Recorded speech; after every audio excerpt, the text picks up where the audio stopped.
tiyak kung anong uri ng wika ang gagamitin. So in writing, dapat you should know what language are you going to use in writing. Gamit pa kang English, gamit pa kang Filipino. Formal ba ang magamit ka ng Filipino tapos mag-ano ka ng English? Hindi. Ang aking mga kasayahan Wala yung baboy mga handa doon sa bagay. Dapat alam mo Bagay kung yung ano pero. yung gagamitin sa pagsulat. Okay, Ano naman, Jel? magamit ang wika sa malinaw, masining, tiyak at kayak na para. Number 2. Paksa. Paksa. Ano naman ang paksa? Uy. Timas daw. Paksa. Title. Title sa'yo. Research.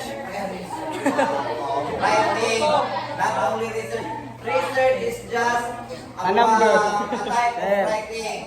Ito Ay, tayo baba, sa sir. Bagay. Number 2 is paksa o pamagat. Very good. So bakit mahalaga na mayroon tayong paksa sa ating pagsulat? Bago pa ko kayo. Kaya naman. Correct?